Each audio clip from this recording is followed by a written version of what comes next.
While Donald Trump's Oval Office comments yesterday about Barack Obama and treason might seem to most to be the headline grabber of the day, don't miss the importance of what he said again about Federal Reserve Chairman Jerome Powell. Because if you do, you'll miss the historical importance of what is going on right now, which is a full-scale assault on the central institution of British imperial economics, and it has the modern-day empire in a frenzy.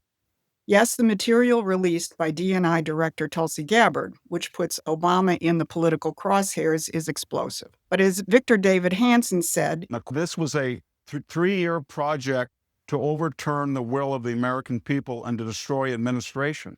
Makes Watergate, as people have remarked on, Laura, look like small potatoes. It really did. It's such a magnitude, we can't even grasp it. It makes Watergate look like small potatoes. And it does.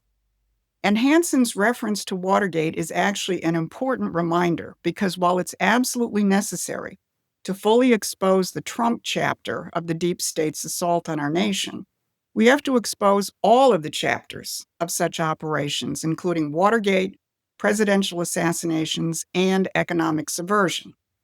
That's what the mainstream media avoids and where most patriotic media just doesn't put the pieces together. The Gabbard revelations and Trump's zeroing in on Obama's crimes goes way beyond exposing the 10-year-long coup attempt against the president. It's about dismantling the entire apparatus that made those crimes possible.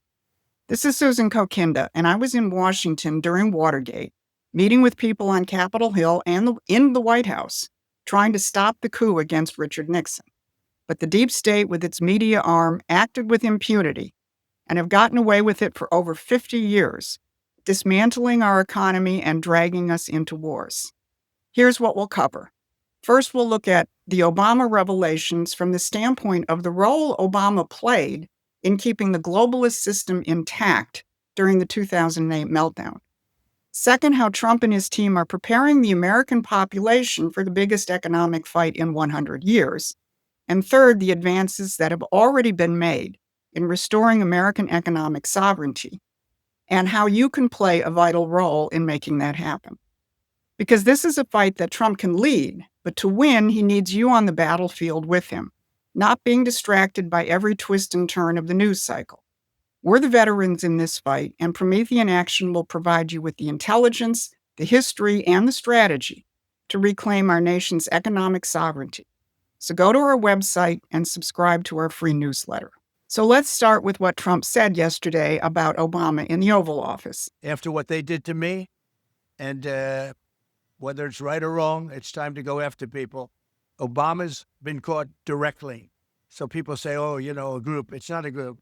It's Obama. His orders are on the paper. The papers are signed. The papers came right out of their office. What they did in 2016 and in 2020 is very criminal. It's criminal at the highest level. Now, Obama has now been hit hard enough that his office had to release a response, which says nothing in the document released last week undermines the widely accepted conclusion that Russia attempted to influence the 2016 presidential election, but did not successfully manipulate any votes. Tulsi Gabbard countered this by saying, essentially, you ain't seen nothing yet because there's more documents to come. But let me put all of that in the proper context of when Obama came to power. Remember, Obama entered the presidency just as the Wild West speculative bubble had blown wide apart in 2008, shattering the economic foundation for millions of Americans and businesses. We called for Obama's impeachment early with this now famous sign, and we exposed his rise as a British asset mentored by Tony Blair. And we fought for Glass-Steagall when the 2008 bubble burst. Obama's team, with their uniparty allies, stopped that reform cold and protected the bailouts. In fact, just last week, I reported on Lord Peter Mandelson and Jeffrey Epstein's role in defending the central banking system, a system that should have been ended in 2008. Now, Trump also called for Glass-Steagall on the campaign trail in 2016. Glass-Steagall is a bill that was in place for over 50 years that separated commercial banking from the speculators. And Trump's calling for Glass-Steagall put an even bigger target on his back than was already there, because he demonstrated that he understood how insane the current system was. Remember that when we talk about his fight with Jerome Powell a little later. And remember that as we take a look at the historical origins of what you call today the deep state. Because the creation of the FBI and the Federal Reserve go hand in hand, emerging within 5 years of each other. The Bureau of Investigations, later named the FBI, was created in 1908, and the Federal Reserve was created in 1913. These both came in the immediate period after the assassination of William McKinley, the last American system Republican president until Donald Trump. Shortly after that bureau was created, British intelligence dispatched one of its officers, Claude Dancy, to the United States, where he was embedded as the resident secretary of a super elite country club on the Hudson, founded by the Rockefellers and frequented by them and the Morgans and the rest of America's financier elite. Sir Dancy cultivated an enormous network of rich and connected contacts. He then became the mentor of American Ralph Van Damon and trained Van Damon and others in surveillance and counterinsurgency techniques modeled on the British imperial practices. These methods then directly shaped America's early secret police apparatus. And during these formative years, under Sir Dancy's direction, this was all done in lockstep collaboration with America's financier elite. Dancy's biographer wrote, his contacts from those years controlled banks, railroads, public utilities, as well as the production of vital materials such as rubber, copper, and oil. They were also able to pull strings for him and gain him access to men of power, like Secretary of War Baker. In other words, our original national police force, which was renamed the FBI in 1935, was set up to protect the interests of the Anglo-American elite. There's a similar story to be told another time about the formation of the CIA. But in other words, the so-called deep state has always been the policing arm for the empire's financial and economic interests. Obama's conspiracy is just the latest chapter in this century-long story. Now here's where it gets really interesting, and why Trump's Fed comments are just as important as the exposure of the Obama plot against Trump. Trump and his economic team aren't just exposing the inner workings of a decades-long coup against him. They are preparing the American people for a huge economic fight. They're bringing you into a public and heated discussion about the very viability of the Federal Reserve. Listen to Treasury Secretary Scott Bessent. I think that what we need to do is examine the entire Federal Reserve institution and whether they have been successful. Now listen to Kevin Warsh's comments about the Fed. Warsh is being considered as a replacement for Federal Reserve Chairman Jerome Powell whenever and however Powell's term ends. Here's what Warsh said about the Fed. We need regime change in the conduct of policy. But Warsh's other remarks are frankly even more interesting because he takes to task some hallowed Fed axioms. He said, the Fed seems to see every sign of economic growth as inflationary. That's not how it should be. Economic growth isn't inflation. Growth is how you solve these problems, not cause them. They think inflation comes if the economy runs too hot and workers get paid too much. That's not my view. And then you have Trump himself, who continues to call Powell a numbskull and drills down on the fact that the Fed's high interest rate policies make it impossible for young people to own a home. Put all of that together, and you begin to see a concept arising of a different kind of banking system, one that supports a decent standard of living driven by the actual growth of the economy and not the demands of the empire of money. That was once widely known as the American system.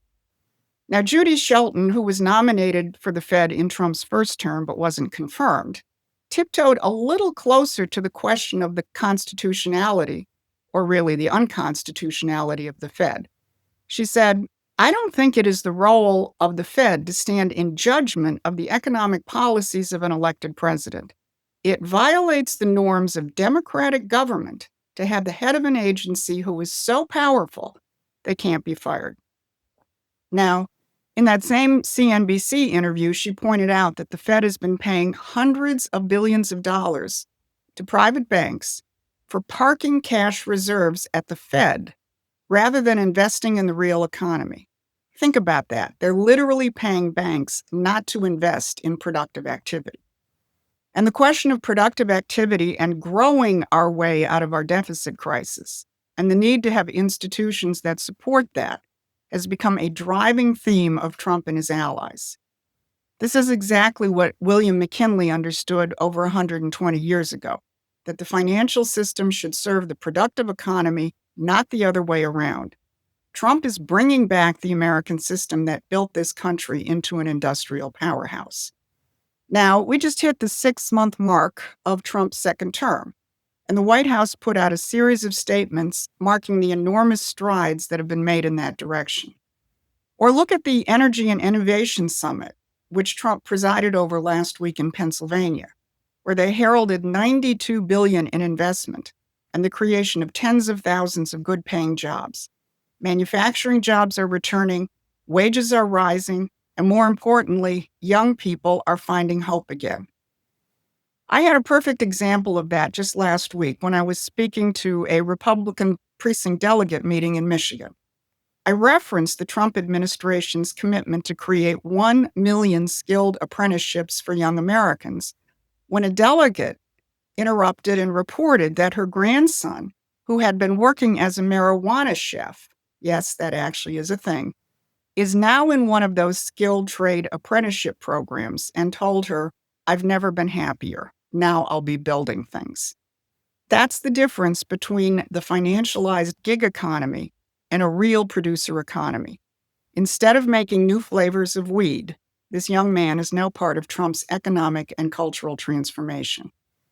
So let's pull all this together. Yes, the revelations about the coup and Obama's role are explosive. They need to be fully exposed and the perpetrators brought to justice. But don't mistake the battle for the war. For over a century, the Federal Reserve and its intelligence apparatus have looted our productive economy, suppressed our wages, and kept us trapped in a cycle of debt and speculation. They've used their power to crush any president or national figure who dared to challenge them, from McKinley to the Kennedys to Martin Luther King to Nixon to Trump himself. But this time is different. The Fed's days of operating as an unaccountable empire within our republic are numbered, as long as you stay focused on winning the war. That's why your support for Promethean Action is critical, because we provide that in-depth understanding and focus. Subscribe to our newsletter, or better yet, become a paid member or contributor. That support has already put us on track to launch a new feature next week, a weekly live discussion between myself and Barbara Boyd. But we have so much more that we need to do, because 2026 will be a critical turning point. The global financier elite know what's at stake. That's why they're in a frenzy, because they can see their century of control slipping away, and they won't go quietly. The 2026 midterms could be their last stand, and they'll throw everything they have at stopping Trump's economic revolution. So stay focused and stay mobilized. This has been your Midweek Update. Thanks for watching. Please take a moment and subscribe to our free newsletter at PrometheanAction.com.